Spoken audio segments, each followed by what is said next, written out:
Assalamualaikum warahmatullahi wabarakatuh. Kembali lagi bersama saya pada video yang selanjutnya. Di sini saya akan membahas tentang klasifikasi multispektral. Klasifikasi multispektral adalah proses melakukan klasifikasi pada citra multispektral dengan bantuan komputer atau proses digital. Kemudian klasifikasi multispektral hanya bisa digunakan untuk mengklasifikasi tutupan lahan seperti vegetasi, tubuh air, lahan terbuka, dan yang lainnya.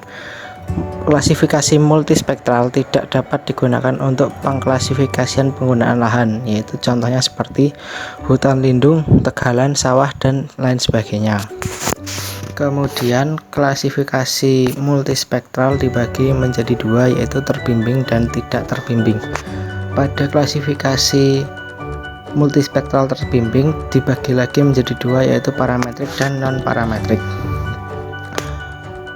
Koreksi atau klasifikasi terbimbing parametrik syarat mutlaknya adalah sampel atau training area terdistribusi secara normal. Jenis klasifikasi terbimbing parametrik itu terdiri dari maksimum, minimum, likelihood, parallelepiped, dan distance. Kemudian yang non parametrik adalah tidak ada keharusan sampel terdistribusi secara normal. Dan jenis klasifikasi terbimbing non parametrik terdiri dari Fuji-Logic, ANN, dan integrasi SIG. Kemudian jenis klasifikasi tidak terbimbing terbagi menjadi dua lagi, yaitu K-means dan isodata. Langkah klasifikasi multispektral yaitu pertama terdiri dari pemilihan saluran spektral. Pada pemilihan saluran spektral ini tergantung citra yang kita gunakan, apakah itu Landsat, spot, atau yang lainnya.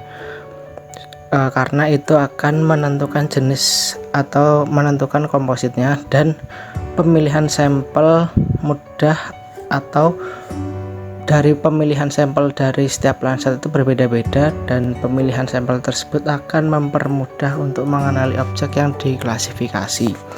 Terus yang kedua itu adalah pemilihan metode klasifikasi, yaitu metode yang sudah dijelaskan di slide sebelumnya tadi, yaitu ada terbimbing dan tidak terbimbing. Kemudian setelah itu pada pelatihan. Tujuan dari pelatihan adalah untuk memudahkan pengguna dalam pengklasifikasian, karena terdapat banyak warna yang mewakili setiap tutupan lahan, jadi harus dilakukan pelatihan agar terbiasa. Kemudian ada proses klasifikasi. Proses klasifikasi ini adalah proses pengklasifikasian citra setelah kita mahir dari pelatihan, kemudian kita mengeksekusi citra tersebut. Dan setelah selesai proses klasifikasi, maka akan terdapat atau akan menghasilkan penyajian hasil atau output dari proses klasifikasi tersebut. Pada praktikum kali ini, software yang digunakan adalah software Envy. Selamat menyimak. Oke, pertama kita membuka aplikasi Envy-nya. Di sini saya menggunakan Envy Classic yang 32 bit. Oke, setelah terbuka Envy Classic-nya, pertama-tama kita memilih file, lalu kita memilih open image file untuk menambahkan file atau untuk memasukkan file citra satelitnya. Di sini saya menggunakan file atau menggunakan citra Landsat 8.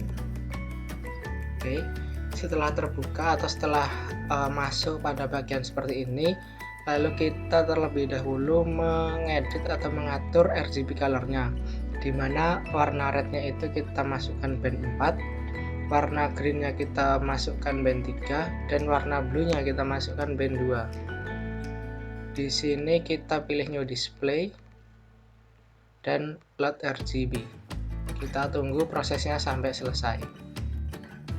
Nah, jika sudah selesai maka akan muncul seperti ini. Ada 3 display. Yang pertama itu display utamanya, lalu display secara lebih luas, dan display zoomnya. Lalu setelah itu kita akan memulai klasifikasi multispektral pada citra Landsat 8 ini, yang diawali dengan memilih classification pada bagian atas ini. Oh ya, seperti biasa, perhatikan kursor saya berjalan kemana. Lalu setelah kita memilih classification, kita memilih yang tidak terbimbing dulu atau unsupervised. Nah, di sini sudah ada dua pilihan, yaitu isodata dan k-means. Nanti pada praktikum ini kita akan mencoba keduanya, antara isodata dan k-means, serta akan mencoba yang terbimbing atau supervised. Pertama, kita memilih yang isodata terlebih dahulu. Nah, jika sudah masuk seperti ini, kita pilih file citranya, yaitu Lasat 8, lalu kita OK. Lalu muncul tampilan seperti ini. Pada number of classes, saya memilih minimalnya yaitu sebesar 3 saja, dan maksimalnya yaitu sebesar 5. Oke, jika sudah seperti ini, sebelum kita OK, kita pilih choose dulu untuk menge-save file dari klasifikasi unsupervised yang isodata. Nah, di sini kita pilih file atau tempat file yang akan kita gunakan untuk menyimpan data klasifikasi multispektral ini. Oke, nama filenya yaitu klasifikasi underscore isodata.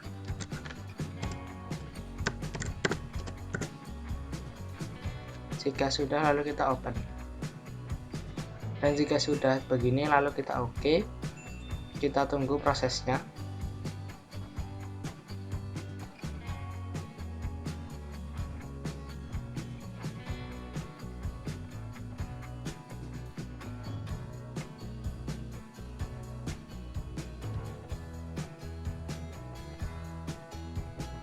Oke, jika sudah selesai prosesnya, maka tampilan klasifikasi isodata akan tampil di available board ini, dan cara menampilkannya yaitu tinggal kita membuat new display dan load band, lalu kita tunggu prosesnya sampai selesai. Nah, nanti akan muncul seperti ini. Jadi di sini tadi saya memilih minimal ada 3 dan maksimalnya 5. Jadi dapat terlihat di sini yaitu ada beberapa warna yang mewakili setiap tutupan lahan. Yaitu seperti hijau itu mewakili air atau tubuh air, nanti ada warna merah juga nanti mewakili tubuh air yang lebih dalam. Lalu ada warna hijau atau maksud saya warna biru yaitu mewakili vegetasi. Dan ada warna kuning juga yang mewakili lahan terbuka. Oke, selanjutnya kita akan membuat yang klasifikasi tidak terbimbing k-means. Sebelumnya kita dapat rapikan terlebih dahulu. Oke, langkahnya yaitu sama seperti yang isodata, yaitu kita masuk classification, unsupervised, dan kita pilih yang k-means. Di sini kita pilih citranya yaitu Lasat 8 dan kita OK. Nah, perbedaan dari isodata dan k-means yaitu pada number of classes di sini hanya terdapat satu indikator saja, tidak dua seperti isodata yang minimal dan maksimal. Jadi di sini kita pilih 5 saja, lalu kita pilih output filenya yaitu kita pilih yang file, karena nanti yang memori ini kalau jika kita memilih memori maka filenya itu hanya tersimpan di NV dan beberapa saat saja, dan nanti lama-kelamaan file tersebut akan hilang. Jadi kita pilih file agar file tersebut dapat bertahan lama, yaitu kita pilih file choose-nya, kita pilih choose file, lalu kita memilih tempat dimana kita akan menyimpan, dan nama filenya itu klasifikasi k-means.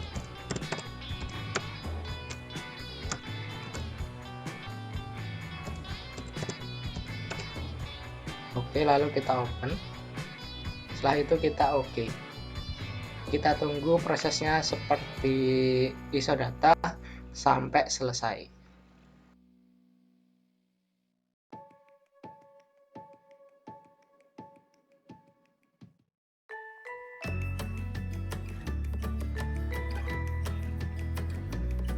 Oke, jika sudah selesai prosesnya seperti yang isodata tadi, kita pilih yang new display dan kita load bandnya. Nah, akan muncul seperti ini. Oke, kita rapikan terlebih dahulu. maka hasilnya akan seperti ini. Kemudian kita bisa atur penamaan dari setiap warna tutupan lahan ini melalui overlay. Lalu kita pilih annotation. Nah, di annotation ini kita pilih objek, dan di objek kita pilih yang map key. Nah, setelah kita pilih map key, kita pilih yang edit map key items. Nah, dapat terlihat di sini. Tadi saya memilih di ISO data minimal 3 dan maksimal 5, dan yang muncul ada 4 warna, yaitu merah, hijau, biru, dan kuning. Lalu cara mengubahnya yaitu tinggal kita klik plus 1 dan kita bisa ganti, yaitu penamaannya, yaitu merah misalnya mewakili laut dalam.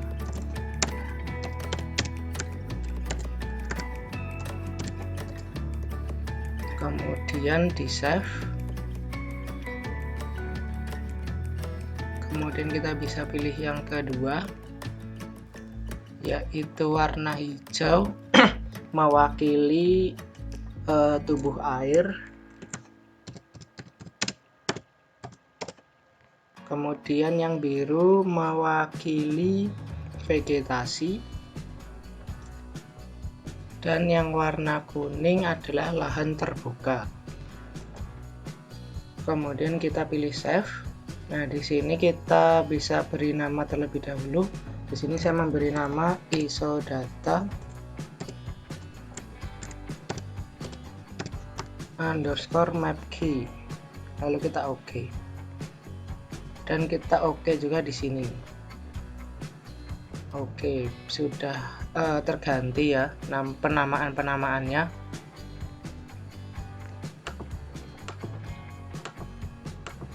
Sama seperti yang ISO data, pada Kmins kita juga bisa mengatur penamaan dari setiap warna tutupan lahannya, yaitu di annotation kembali, dan kita pilih objek, lalu kita pilih map key. Nah, pada edit map key ini terdapat 5 warna, yaitu yang pertama merah, hijau, biru, kuning, dan cyan. Lalu kita bisa ubah-ubah seperti tadi pewarnaannya atau penamaan dari setiap warna, yaitu bisa mungkin hijau adalah warna tubuh air,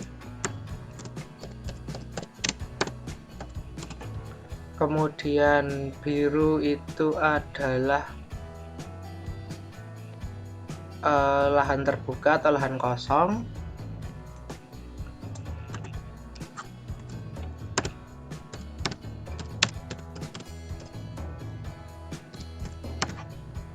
kemudian warna kuning adalah vegetasi,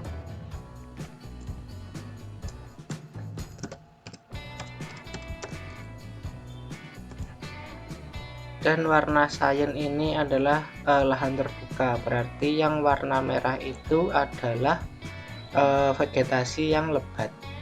Nah, seperti itu untuk penamaannya. Oke, seperti tadi kita save, dan nama filenya yaitu Kmins underscore map key. Kita pilih OK. Dan kita pilih OK juga di sini. Oke, jika sudah, maka sudah selesai pengklasifikasian multispektral yang tidak terbimbing atau unsupervised dengan metode ISO data dan Kmins. Selanjutnya kita akan mencoba melakukan klasifikasi multispektral yang terbimbing atau supervise.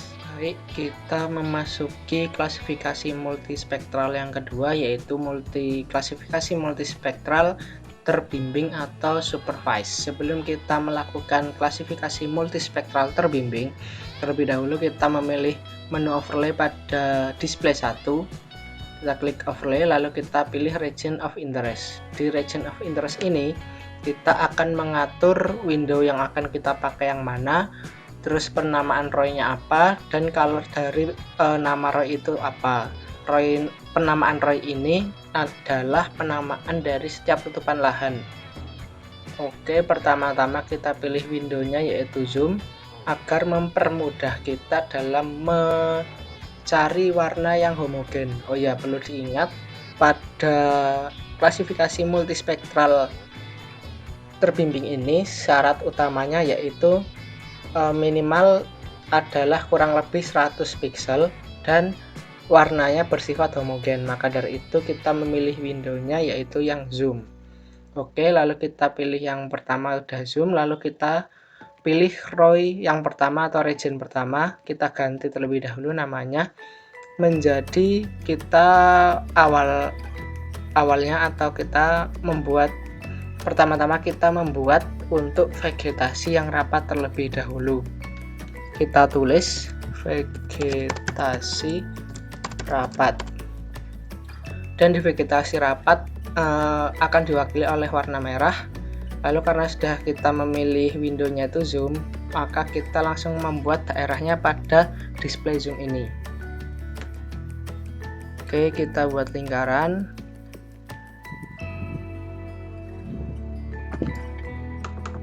Nah, jika sudah, maka akan terblok warna merah seperti ini dan sudah dapat terlihat di pixel yaitu berjumlah 695 pixel, sehingga sudah memenuhi kriteria untuk klasifikasi multispektral terbimbing. Oke, setelah itu bisa kita pilih new region untuk menambah region-region atau penutupan lahan yang lain.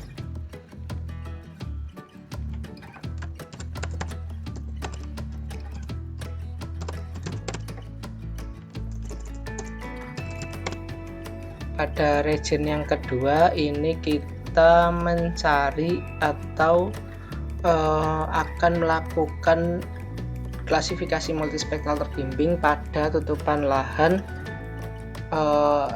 atau vegetasi yang tidak rapat, yaitu berwarna hijau muda kalau kita tampak pada warna aslinya, dan di ROI toolnya ini kita diwakili dengan warna hijau. Contohnya pada daerah sini kita cari warna yang homogen atau tidak tercampur antara biru muda dan biru tua. Contohnya di sini kita buat bloknya terlebih dahulu.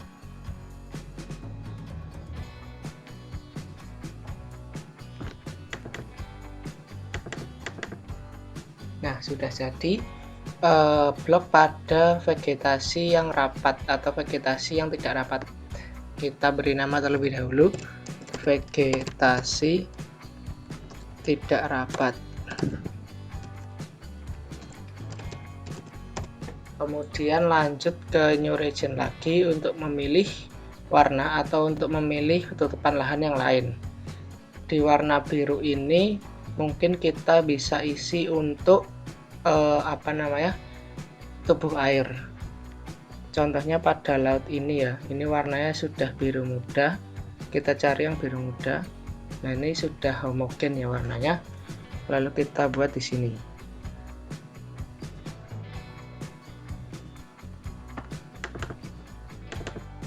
Nah, sudah terblok untuk warnanya, yaitu warna biru dan pixelnya yaitu sebesar 358.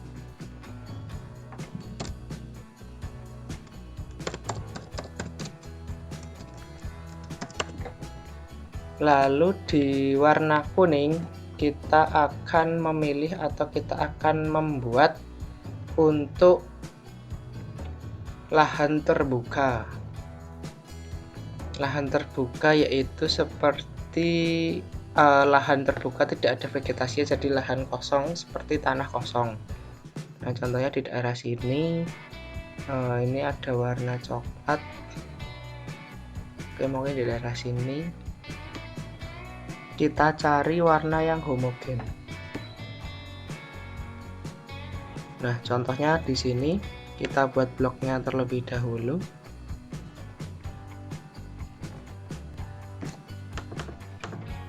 Nah, sudah terblok warna kuning. Yaitu di sini nanti kita akan membuat klasifikasi multispektral untuk lahan terbuka.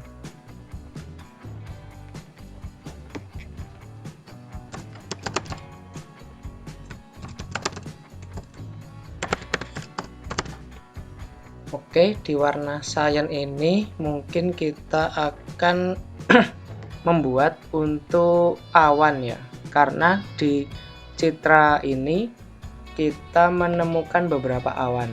Nah, contohnya seperti ini. Kita buat bloknya terlebih dahulu. Nah, kita cari beberapa awan agar pikselnya itu memenuhi minimal 100.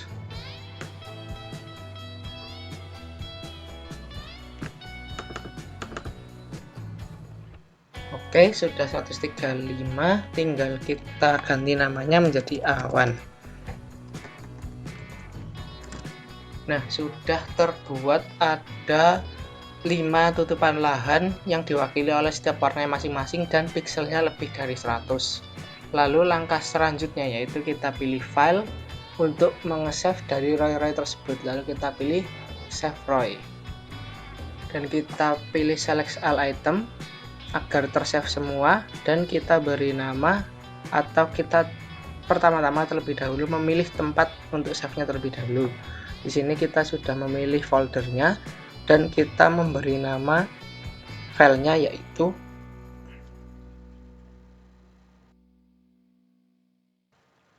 kita bisa menamakan file ini yaitu mindset underscore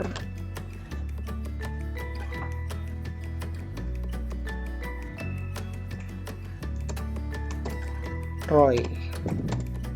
Oke, lalu kita open dan setelah tersave kita pilih OK. Oke, kemudian kita pilih yang klasifikasi. Di sini kita menggunakan klasifikasi multispectral supervise yang maksimum likelihood. Kita pilih dan kita pilih Landsat 8 2019 ini, lalu kita OK. Kemudian di sini kita select all item dan kita pilih tempat penyimpanannya. Nah, kita pilih di sini contohnya yaitu kita menamai file yaitu klasifikasi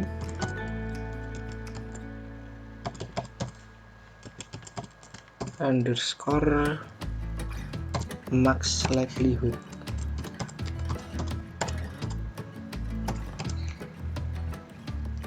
Lalu setelah begini kita open dan di bawahnya juga dipilih tempat penyimpanannya.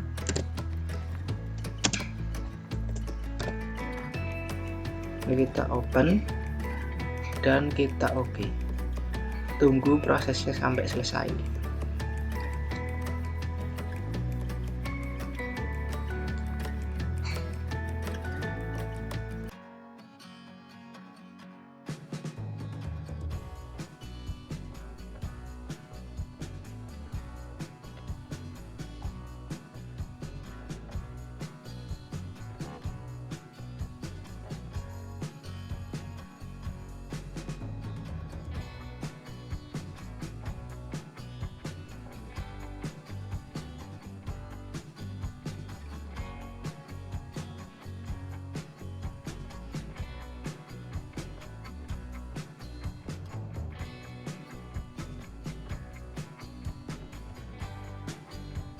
Jika prosesnya sudah jadi, maka kita pilih di sini New Display.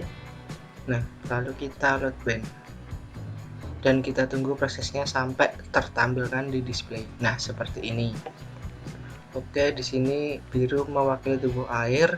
Nah, di sini karena mungkin tadi saya melakukan klasifikasinya kurang detail, jadi yang seharusnya laut dalam menjadi warna hijau. Yang warna hijau itu adalah vegetasi yang tidak rapat. Nah, jadi untuk ketingkatan yang lebih tajam, maka klasifikasi dilakukan di banyak tempat agar tidak terjadi kesalahan seperti ini. Di sini biru mewakili tubuh air. Lalu setelah itu yang merah ini adalah vegetasi rapat, terus yang biru muda ini harusnya adalah awan. Jadi mungkin di sini ada dua kemungkinan, di antaranya yang pertama Di sini terdapat banyak polusi awan sehingga menutupi citra aslinya, atau adanya kesalahan dalam pengklasifikasian yang kurang detail. Ya mungkin itu klasifikasi terbimbing atau supervise menggunakan maksimum likelihood. Sekian penjelasan saya tentang klasifikasi multispektral menggunakan software ENVI. Apabila ada kesalahan mohon dimaafkan. Wassalamualaikum warahmatullahi wabarakatuh.